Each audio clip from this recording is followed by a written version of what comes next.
estimados miembros de la mesa directiva que preside este evento, don Luigi Ferrajoli, don Miguel Carbonell y doctor Rafael Vázquez Sánchez. Estimados colegas y amigos, tócame esta tarde abordar un tema de grave trascendencia. Si bien es cierto, el garantismo lo vemos enrumbado a materia penal, pero todos sabemos que en la actualidad el derecho de castigar del Estado tiene dos vertientes: la vertiente tradicional relativa a la imposición de penas por la comisión de delitos, pero al mismo tiempo el Estado, a través del Poder Ejecutivo, se ha vuelto en un poderoso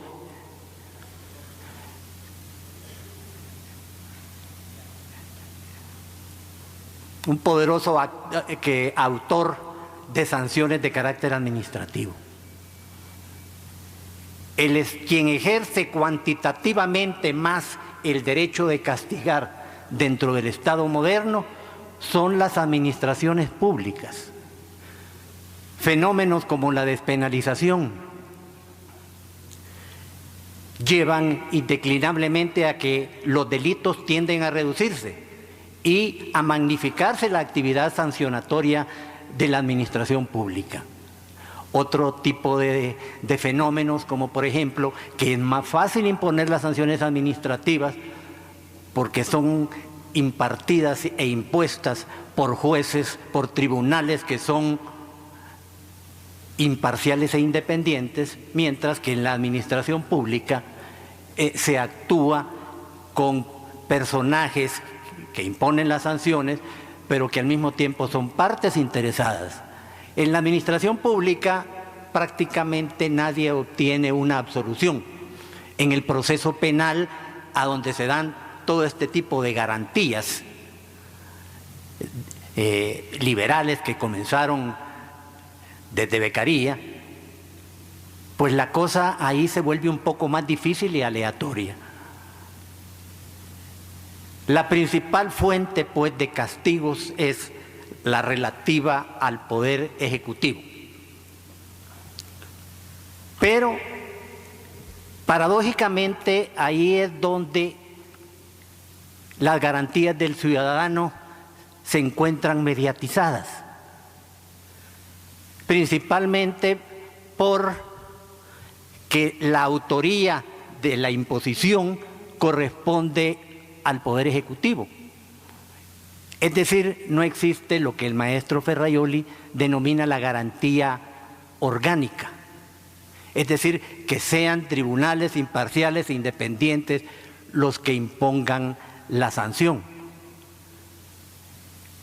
Las garantías del derecho penal sustantivo y adjetivo se han trasladado al derecho sancionador que disponen las administraciones públicas, pero se han trasladado en una forma mediatizada, débil,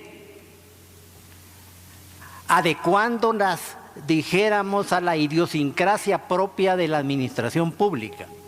Una de las garantías mayores que tiene el ciudadano inculpado por un delito es, todos sabemos, el principio de legalidad, que solo a través de delitos pueden imponerse las penas. Esto no se da en su totalidad, ese traslado de los principios, del principio de legalidad a materia de infracciones administrativas. Ahí existe una mediatización. La primera mediatización consiste en que no solo a través de la ley, la reserva de ley no es absoluta, sino relativa. El derecho salvadoreño da lugar a que a través de ordenanzas municipales y a través de reglamentos de ejecución puedan imponerse sanciones administrativas o puedan crearse sanciones administrativas. El Estado mexicano también. En España lo que se exige es una cobertura legal. el tipo se da, pero no en una forma completa, sino como en las leyes penales en blanco, con remisión a reglamentos. Se aceptan conceptos jurídicos indeterminados. En fin, no existe una verdadera garantía de principio de legalidad en forma estricta.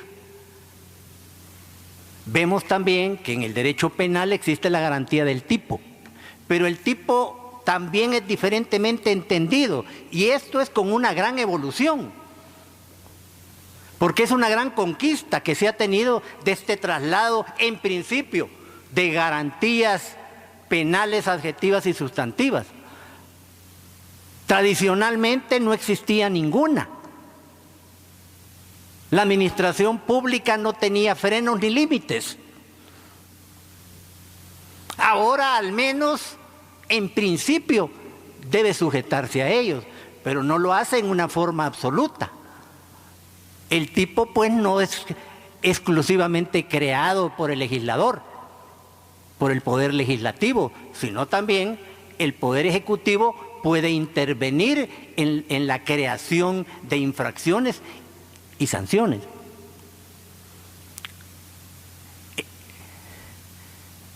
Sucede también que el tipo tampoco está precisado, tampoco existe una ley cierta, no existe una descripción taxativa de la conducta antijurídica, tratándose de infracciones de carácter administrativo.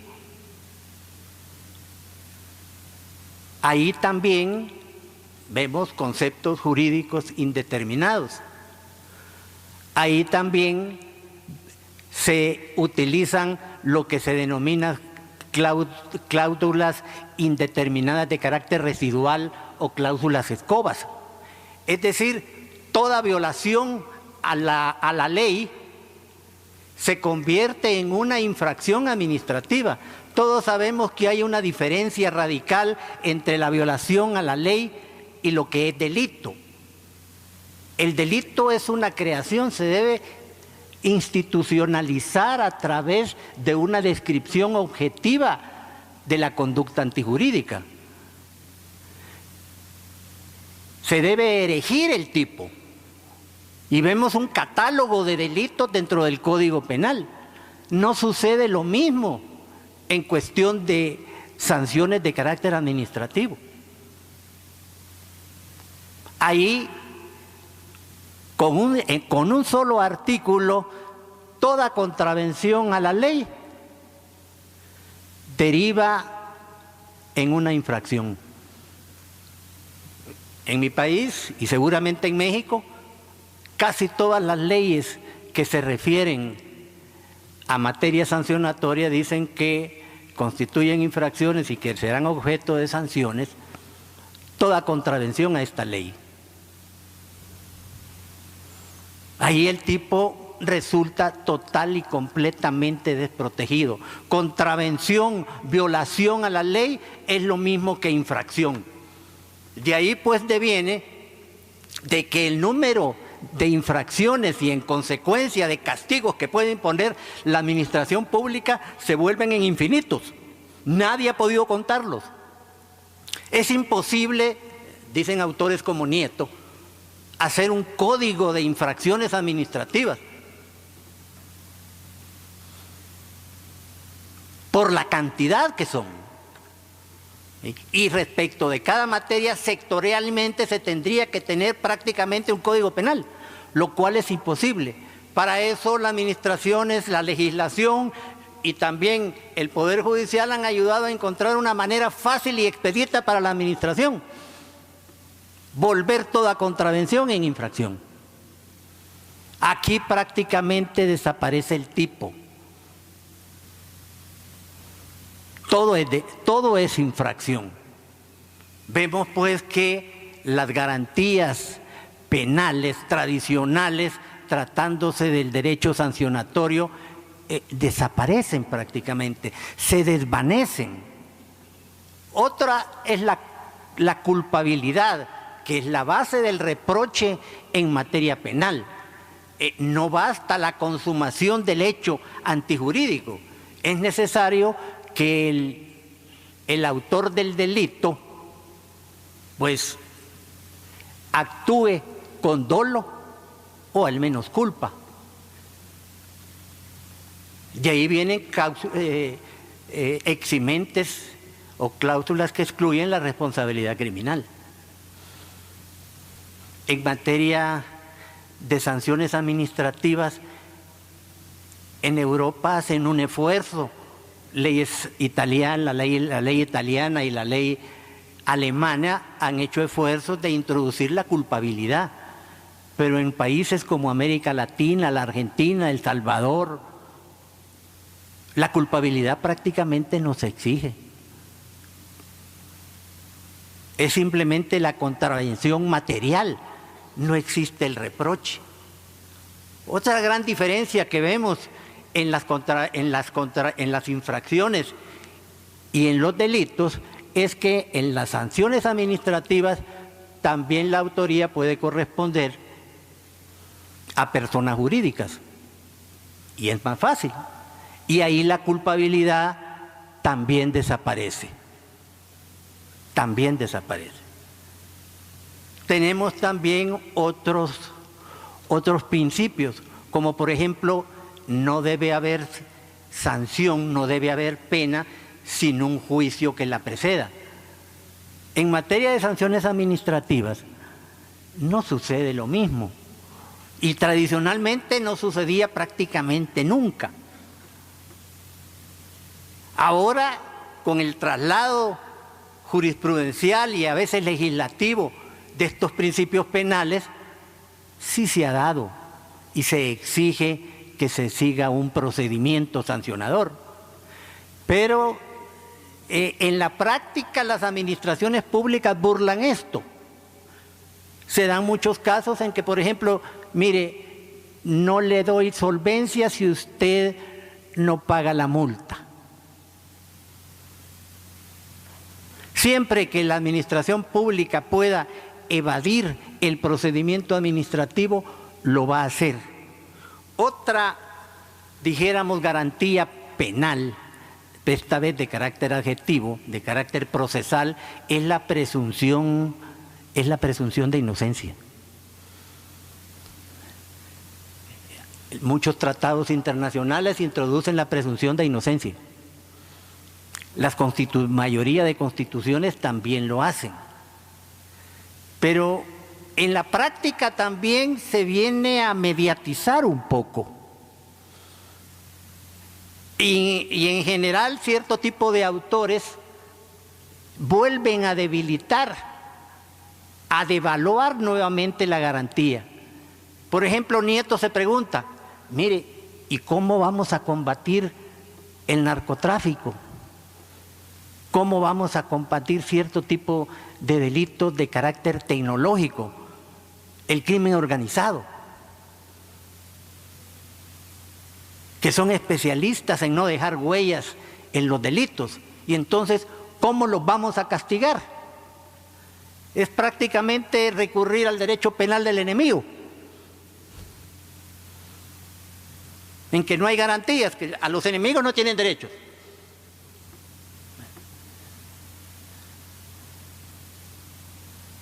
Este traslado que comenzó con carácter de jurisprudencia, pero que ahora es legalizado, no ha sido realmente suficiente. El particular, el administrado, es objeto a veces de las más severas sanciones en el orden administrativo que en el orden penal. Pongamos el caso de las multas. Muchos códigos penales castigan con días multa y los días multa se calculan a base de salarios mínimos. Sin embargo, una sanción administrativa puede ser millonaria, de cientos de miles de millones de dólares. En mi país, por ejemplo, parte del patrimonio está, dijéramos, reservado como límite para la imposición de sanciones administrativas. Ahí vemos, pues, que la sanción más severa corresponde a una autoridad que no da las suficientes garantías. Y la autoridad penal, pues sí da la suficiente garantía, pero para castigar delitos penados con días multa. La administración pública impone sanciones variadas, variadísimas, más que las penales, como por ejemplo la caducidad de un contrato administrativo. Eso genera, dijéramos, una sanción de un daño realmente incalculable en algunas ocasiones, el cierre de establecimientos. Y sin embargo ahí el particular es castigado con mayor rigor por parte del Estado y no goza de las mismas garantías. El derecho administrativo sancionador, dicen, se presta a las más despreciables causas. Es el eslabón, dice Nieto, más infame al que ha descendido el derecho. ¿Qué hacer ante esto? Porque las garantías penales trasladadas al derecho administrativo, como han sido tropicalizadas, para emplear un término coloquial, pues no han sido realmente suficientes. Dijéramos que el Estado, las administraciones públicas, lo que mejor hacen es castigar a los ciudadanos. Todas las leyes traen capítulos o títulos dedicados a infracciones y a sanciones administrativas. Y sin embargo el Estado ha abandonado sus funciones realmente esenciales. Ya los correos con eficacia, pues ya no, tenemos que recurrir a las DHL y a otras transnacionales de carácter internacional. Servicios públicos están, la mayoría de ellos, en manos de los particulares. Prácticamente renuncia a todo, hasta la policía, la seguridad pública, dijéramos, que Hobbes decía que era la justificante del Estado. Le entregamos toda la libertad al Estado para que nos proteja, pero vemos que en ninguna parte del mundo, por lo menos en América Latina, la policía nos protege, o no nos protege adecuadamente. Y sin embargo, no se gozan de las garantías plenas. La administración pública, insisto y repito, lo que mejor hace es castigar al ciudadano. Y esto, dijéramos, no en todos los países es lo mismo. En los Estados Unidos de América y en los países de influencia anglosajona, cada ciudadano tiene su derecho en la corte. La regla general es que todo castigo que impone el Estado debe ser a través de un juez.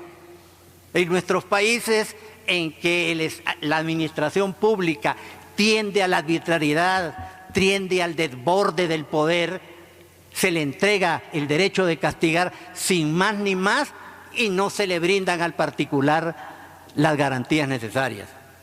Y mientras el derecho de castigar esté en manos de la administración pública, la situación va a continuar.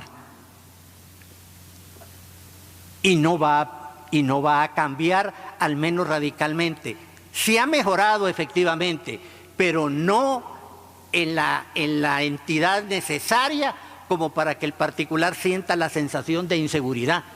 Las sanciones administrativas, nadie percibe que está exento de ellas. De alguna manera la administración pública nos va a sancionar y nos va a castigar. Hay una garantía que sí no ha sido trasladada, que es la que la imposición de la sanción corresponda a un tercero imparcial independiente, como sería un juez. La garantía orgánica que nos habla el doctor Ferrajoli. Esa garantía es la que lleva toda esta contrariedad. En los países de inspiración anglosajónica, todo mundo tiene su día en la corte. Ahí la libertad, no digo que no se comprometan, pero no en una cantidad y cualidad como las que tenemos en nuestros países. No hay que hacer diferencia en el derecho de castigar, sean infracciones de carácter administrativo, sean delitos, el particular siempre debe estar garantizado. Deseo ante todo expresar mi satisfacción por estar aquí con tantos de vosotros, tantos estudiantes, expresar también mi agradecimiento por la invitación a participar a este congreso importante. Gracias por sus palabras a Rafael Sánchez. El agradecimiento también a Roberto Oliva y Miguel Carbonell por la invitación a participar a esta mesa. Y deseo también disculparme por esto malo español. Hablaré en un español un poco aproximativo que espero sea más comprensible que un bueno italiano. El tema de mi ponencia es el garantismo penal. Digo subito que garantismo es una palabra relativamente nueva en el léxico jurídico y político, que ha sido introducida en Italia de algunos de nosotros en los años 70, que se ha difundida también en el léxico español, en el léxico portugués. Y con esta palabra se entiende las técnicas de garantías de los derechos, sobre todo de los derechos fundamentales. En este sentido, el garantismo puede ser considerado l'otra faccia, l'otra cara del constitucionalismo. Así como las garantías son la otra cara de los derechos fundamentales. Los derechos sin garantías, también el derecho a la vida, si faltaría la prohibición del homicidio. Todos los derechos fundamentales, los derechos de libertad, los derechos sociales, a la instrucción, a la salud, a la subsistencia, serían palabras, serían derechos de papel, sin técnicas de garantías, instituciones de garantías, es decir, obligaciones y prohibiciones a cargo de la esfera pública, límites y vínculos al poder político de la mayoría. Las técnicas de garantías son diferentes por los diferentes tipos de derechos. El conjunto de las funciones de garantías, las instituciones de garantías, representa la dimensión, diría, sustancial de la democracia, porque tiene que hacer con la tutela y la satisfacción de los intereses vitales de todos. En este sentido, los derechos fundamentales son derechos de todos, son la base de la igualdad. Y naturalmente podemos mesurar el grado de democracia, el grado de garantías, de la efectividad, el grado de efectividad concretas de las garantías de los diferentes tipos de derechos. En este sentido, podemos hablar de un derecho, de un garantismo liberal, a tutela de los derechos de libertad, de un garantismo social, a tutela de los derechos sociales, a la instrucción, a la salud, a la subsistencia, de un garantismo internacional que lamentablemente es casi enteramente privo de garantías, tenemos muchas cartas de los derechos a nivel internacional y muchas pocas instituciones de garantías. Garantismo internacional por designar un proceso totalmente da percorrer, es decir, la construcción de un sistema de instituciones de garantías a nivel internacional que puede disminuir la divergencia escandalosa entre el deber ser del derecho, es decir, estas cartas internacionales que proclaman igualdad, libertad, los derechos de todos a la vida, a la subsistencia, y la realidad de millones de personas que cada año mueren por hambre, por maladías no curadas, es decir, por la violación de estos derechos proclamados en todas las constituciones y también en las cartas de los derechos internacionales, la Declaración de los Derechos Humanos de 1948, los pactos de 1966, la Carta Interamericana. Tenemos muchas cartas y pocas garantías. Sin embargo, la acepción más difundida, prevalente, originaria, diría, del garantismo es la del garantismo penal. Es en efecto en el ámbito del derecho penal donde el garantismo se ha desarrollado en Italia como teoría y como práctica jurídica e institucional en oposición a la legislación de emergencia, la demagogia populista del populismo penal que se basa sobre la ilusión que la disminución de las garantías puede producir más de seguridad, cuando es una tesis que debo sostener, es exactamente el contrario. En este sentido, el garantismo se vincula a la tradición clásica del pensamiento penal liberal y expresa la exigencia propia de la ilustración jurídica de la minimización de ese terrible poder, como lo llamaba Montesquieu, que es el poder punitivo. Una minimización del poder a través de su sometimiento a la ley. Sometimiento cuanto más posible stricto, cuanto más posible sin que tenemos la ilusión de que el juez puede ser bouche de la loi.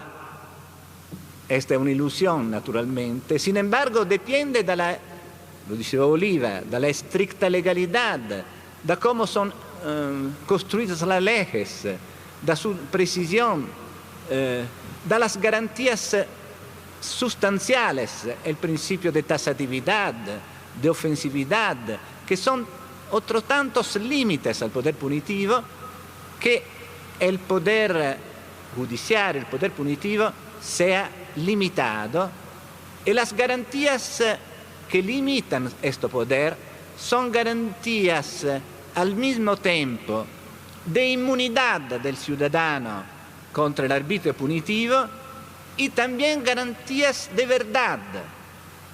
Sin garantías penales y procesales, que son garantías de la verificación y de la falsificación, no solo se produce el peligro por la libertad de los ciudadanos, ma también no se realiza la finalidad del proceso, es decir, l'accertamento, la verificación de la verdad.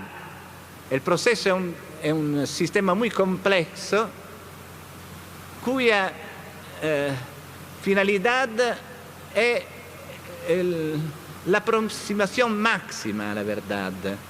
Y este proceso requiere garantías de verificabilidad, es decir, que una ley indeterminada que, por ejemplo, prevé como delito ser malos o peligrosos, es una ley que no determina los hechos punibles y no hace verificables las hipótesis acusatorias. Y las garantías procesales, es decir, la contradictoriedad, el cargo de la prueba por la acusación, el derecho de la defensa, son otras tantas garantías de verdad, no solamente garantías de libertad contra el arbitrio, sino también garantías de verdad y, al mismo tiempo, garantías de eficiencia. En este sentido, esta es la tesis que sostendré, existe un nexo indisoluble entre garantías y justificación externa o política del derecho penal. Las garantías son la fuente de justificación del derecho penal mismo. Se podría decir del derecho en su complejo, el sistema de las garantías de todos los derechos fundamentales. La segunda tesis es que existe un nexo igualmente indisoluble entre garantías y legitimación interna, jurídica de la jurisdicción, democrática también de la jurisdicción, y la tercera, que el garantismo representa la base, el garantismo penal representa la base de una teoría crítica y al mismo tiempo de una filosofía política del derecho que puede ser extendida a todo el derecho, puede ser generalizada como filosofía política y teoría crítica del Estado constitucional del derecho. Comenzaré por la primera tesis, el nexo entre garantías y justificación externa y justificación política. ¿Por qué el derecho penal? ¿Cómo se justifica? Yo creo que la única justificación que puede ofrecerse del derecho penal como alternativa al estado de naturaleza, a la ley del más fuerte, a las hipótesis abolicionistas también, que hoy son da cualquier sostenidas, es que el derecho penal permita de reducir, minimizar la cantidad y la calidad de la violencia en la sociedad. Debemos ser conscientes que estas promesas son promesas normativas, que no pueden ser realizadas nunca más perfectamente. Tendremos siempre un grado mayor o menor de garantías y de democracia, y un grado también de derecho ilegítimo. La posibilidad del derecho ilegítimo es un defecto y también la mejor cualidad de un sistema político. Solamente los sistemas sin derechos, sin normas constitucionales, pueden pretender de no haber espacios de invalidez. El constitucionalismo produce una divergencia entre el deber ser y el ser del derecho. Positiviza el deber ser del derecho. En esta manera, el constitucionalismo, el sistema de los derechos fundamentales constitucionalizados, es normativo respecto a la política. Ha cambiado el reparto entre derecho y política. No es el derecho un instrumento de la política, es la política un instrumento por la actuación de los derechos fundamentales establecidos de las constituciones. Debemos ser conscientes que esta actuación será siempre temporánea, contingente, expuesta a peligros de regresión parcial, sectorial, y sin embargo depende, esto es un artificio, de la responsabilidad de todos nosotros, es decir, de la lucha del derecho que afecta la responsabilidad de nosotros como juristas y como ciudadanos. Muchas gracias. En 1995 se publica la primera edición en español de la magna obra de Luigi Ferrajoli que se llama Derecho y Razón, Teoría del Garantismo Penal. En ese entonces estaba yo disfrutando de una beca de la UNAM para hacer el doctorado en Madrid y me acuerdo bien que hice un enorme esfuerzo económico, estuve ahorrando para poder comprar esa primera edición que salió en pasta dura y que costaba en ese entonces 15,000 pesetas. Néstor Osuna era también alumno en el doctorado y sabe bien el esfuerzo que uno como becario tenía que hacer para comprar esos libros. Fue mi primer encuentro, por supuesto, con el garantismo y debo decirles que quedé absolutamente maravillado, aunque no entendí todo. De hecho, no entendí demasiado la primera vez que leí Derecho y Razón. Prácticamente no entendí hasta que llegué al final, los capítulos 13 y 14 de Derecho y Razón que Ferrajoli tituló Para una teoría general del garantismo. Y en esa última parte, que yo siempre le recomiendo a los alumnos que vayan a ella cuando quieran entrar en la obra de Ferrajoli, que empiecen por los capítulos 13 y 14, que son los últimos, de Derecho y Razón, y luego vayan a los primeros. En esa última parte, Ferrajoli aporta una reflexión que me pareció muy importante entonces, pero no alcancé a calibrar su alcance. Dice Ferrajoli, la parte final de Derecho y Razón, que el derecho penal es el campo de prueba de los derechos fundamentales. Y en esa virtud, el derecho penal lo que pone a prueba es la legitimidad del conjunto del ordenamiento jurídico y, a final de cuentas, la legitimidad completa de un determinado Estado. Podríamos decir, para hacer un juego de palabras, dime qué derecho penal tienes y te diré qué tipo de Estado eres. Y si esto es así, creo que en México tenemos severos problemas. Voy a hacer una ponencia anticlimática, porque verán ustedes que en todos los medios de comunicación mexicanos, en la prensa escrita, en el radio, en la televisión, todos los días escuchamos cientos de voces que claman justicia. En realidad algunas claman venganza por los muertos que cada día caen en nuestras calles. Según algún conteo, hay varios, ya lo saben, pero para que se den una idea de la magnitud, sobre todo quienes nos visitan de otros países, en los últimos 3 años, es decir, en 2007, 2008 y 2009, con cierre a diciembre de 2009, han sido ejecutadas en México 16,097 personas, que es prácticamente una guerra civil. Solamente el año pasado, esto es en el 2009, fueron ejecutadas 7,724 personas en nuestro país, de las cuales 3,250 lo fueron en el estado de Chihuahua, y de ellas 2,635 fueron ejecutadas en Ciudad Juárez, que ya se había vuelto una referencia internacional negativa por los feminicidios. Pero ya de los feminicidios, ¿quién se acuerda? La CNDH pudo calcular alrededor de 400 víctimas del feminicidio, frente a las 2,600 ejecuciones del año pasado. Pues creo que realmente el fenómeno tiende a hacerse pequeño.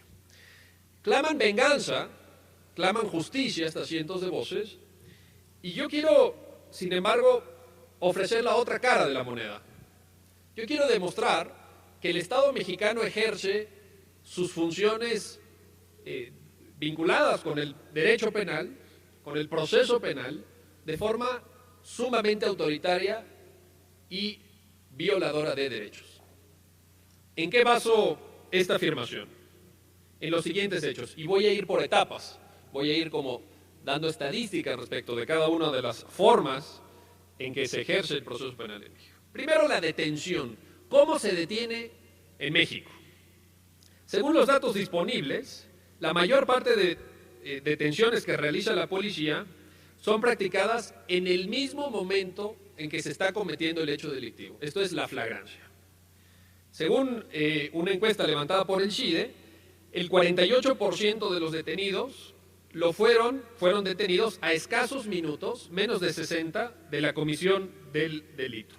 Otro 22% fue detenido entre la segunda hora, esto es el minuto 61, y las 24 horas siguientes. Es decir, el 70% del total de detenidos en México lo fueron con menos de 24 horas de distancia respecto a la comisión del delito. ¿Esto qué significa?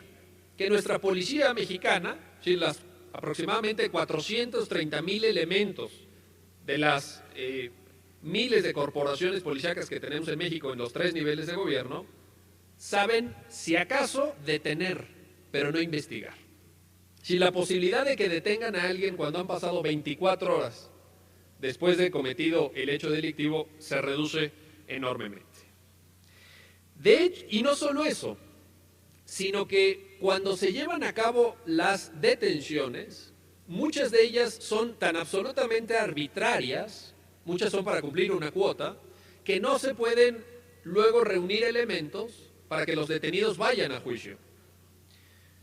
Déjenme poner el caso del Distrito Federal, porque son las estadísticas que hay disponibles, no hay más. En los años 2005, 2006 y 2007, dice la policía del DF, fueron detenidas 21,456 personas, así dice la policía, por el delito de posesión de droga. Claro que ese tipo penal como tal no existe. Será alguna modalidad de delitos contra la salud y todo. Bueno, fíjense, 21,456. Detenidas por la policía y llevadas ante una agencia del Ministerio Público. Sin embargo, llegando a la agencia del Ministerio Público fueron puestas en libertad 20,371 y fueron consignadas 1,085, lo que equivale a una tasa de consignación del 5%. Es decir, de cada 20 personas detenidas, 19 fueron liberadas, lo cual habla de una manifiesta actitud de la policía de detener sin razón. Pero no solo eso. Del total de consignados, esto es de los 1,085 que fueron consignados, los jueces pusieron en inmediata libertad a 620, quedando finalmente sujetos a proceso penal 465 de los 21,400 con los que habíamos empezado. Es decir, un 2,2% del total de detenidos fueron luego finalmente procesados. ¿Qué pasa con los detenidos? El 71% no tiene asistencia de abogado mientras estuvo privado de su libertad ante el Ministerio Público. Del 30% que sí tuvo asistencia de abogado, otra vez un 70% no pudo hablar con él a solas. Si estaba el abogado, estaba el detenido, pero estaba el Ministerio Público escuchando. Entonces, eso no permite un buen derecho a la defensa. Ya cuando lo llevan ante el juez al detenido, el 60% no son informados de que tienen derecho a no declarar. Y por supuesto la mayor parte no lo sabe. No ha leído el artículo 20, por ejemplo, de la Constitución. Durante su declaración preparatoria, ya ante autoridad judicial, 1 de cada 4 detenidos no estuvo asistido de abogado, pese a que está ordenado por la Constitución, por supuesto. El 80% de las personas sentenciadas nunca habló con el juez que lo condenó. El juzgador no estuvo presente durante la declaración del detenido en el 71% de los casos. ¿Cómo se detiene violentamente? ¿Qué tanto? Déjenme les doy algunos datos. Un porcentaje considerable de personas que son encuestadas manifiesta que fueron golpeados o lastimados por la policía. El 21% cuando la detención la efectúa la policía preventiva y el 35% manifiesta ser golpeado o lastimado cuando la detención la hace la policía ministerial o policía judicial. De todas formas, digamos, con este grado de arbitrariedad, pensaría uno que el derecho penal en México es muy efectivo. Pues no. La llamada cifra negra, se ubica en promedio a nivel nacional en el 90%, ¿Qué significa esto? Que de cada 100 delitos cometidos, solamente se denuncian 10. Esto es, 90 nunca llegan por ninguna vía a conocimiento de la autoridad. Y la pregunta que nos hacemos, y que seguramente ustedes están haciendo también, es ¿por qué las personas no denuncian? ¿Qué es lo que inhibe al ciudadano víctima de un delito para acudir ante la autoridad que tiene que protegerlo? ¿Por qué no denuncian? Y cuando vamos y les preguntamos a las víctimas de los delitos por qué no denuncian, pues suelen dar una serie de razones muy amplia, pero aparecen cosas como las siguientes, cito.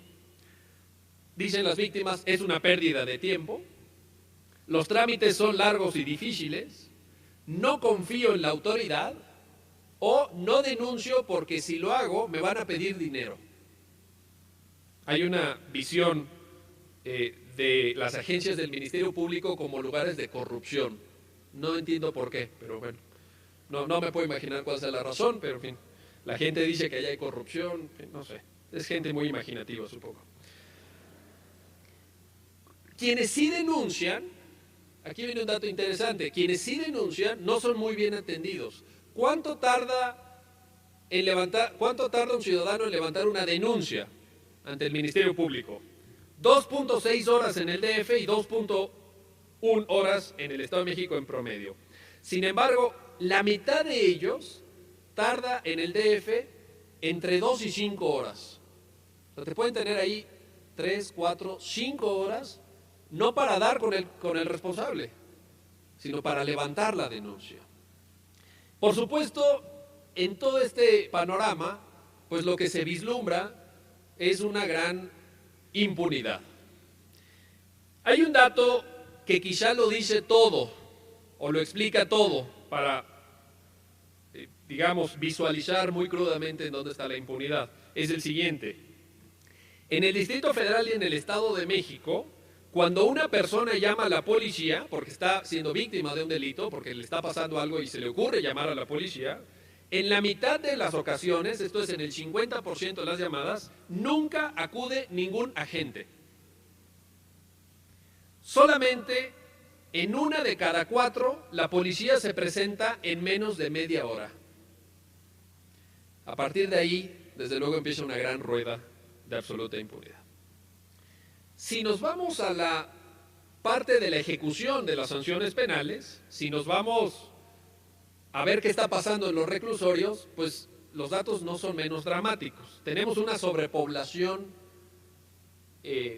promedio a nivel nacional del 132%.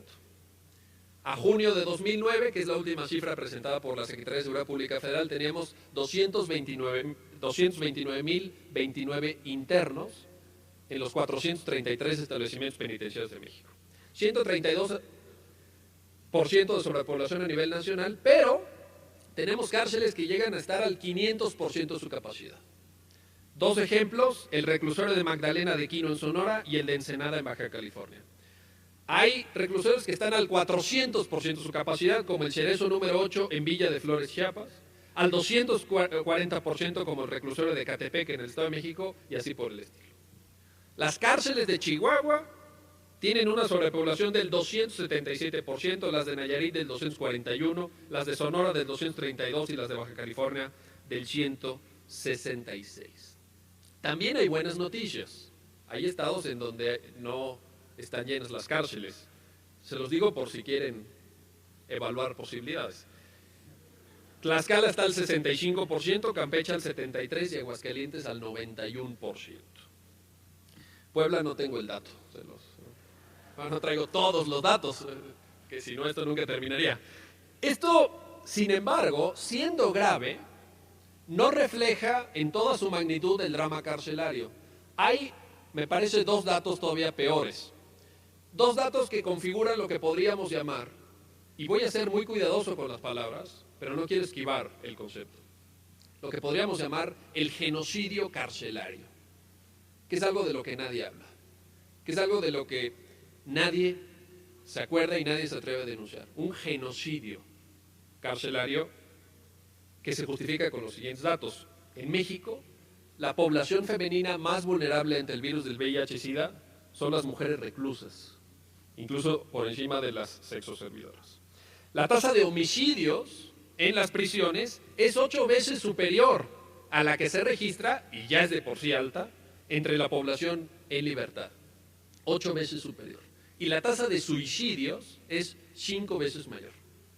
Y los que se suicidan son los presos más jóvenes, los presos de menor edad que no pueden hacerse la idea de que van a pasar 20, 30 o 40 años en ese ambiente opresivo que existe día tras día en nuestras cárceles. Por si esto fuera poco, hay que sumar a ello la corrupción en los reclusorios. Los reclusos encuestados narran que les cobran a sus familiares para permitirles ir a visitarlos, para que les puedan llevar alimentos u otros objetos, para poder ejercer su derecho a la visita conyugal o incluso para recibir los beneficios de la preliberación. De hecho, hay encuestas que les han preguntado a los reos si hay corrupción para la visita conyugal, que es un derecho que está en los tratados internacionales, y dicen sí. Y entonces les preguntamos, ¿y cuánto cuesta para que te dejen pasar con tu pareja al ejercicio de a las instalaciones? Sí, así es. ¿Y saben cuánto cuesta en las cárceles del DF usar durante una noche las instalaciones de visita? Cuesta 400 pesos. Unos $35 para quienes nos visitan del extranjero. Claro que hay gente a la que no le alcanza y entonces recurren a las llamadas cabañas. Las cabañas son unas tiendas que construyen con mantas en los patios de los reclusorios. Ponen un mecate, una especie de cuerda, y ponen las mantas encima y ahí se meten las parejas, pero también cuesta. ¿Cuánto cuesta? 40 pesos por 2 horas.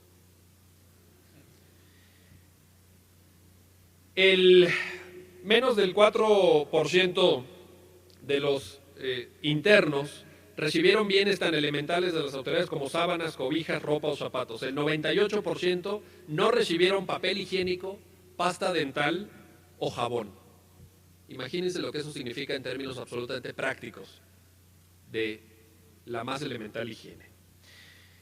Un exdirector de los reclusorios del DF estimó cuánto se movía de corrupción, solo en el DF, 5 millones de pesos diarios.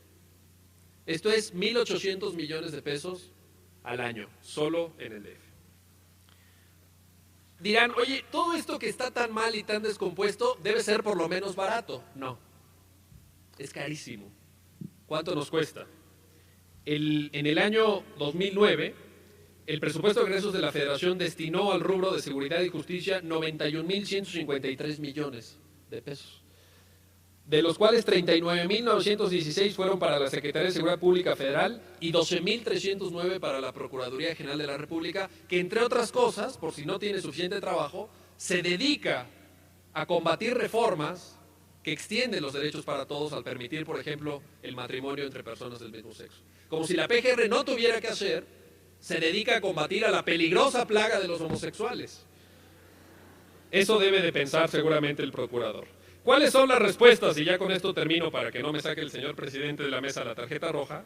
La respuesta es que la oportunidad de la reforma penal publicada en el 2008 debe ser aprovechada para hacer una relectura en clave garantista del sistema penal, incorporando una visión que ha sido largamente difundida y defendida por Luigi Ferrajoli a través de distintos ensayos escritos a partir de la década de los años 70 del siglo pasado, que culminan en esa gran obra que se llama Derecho y Razón.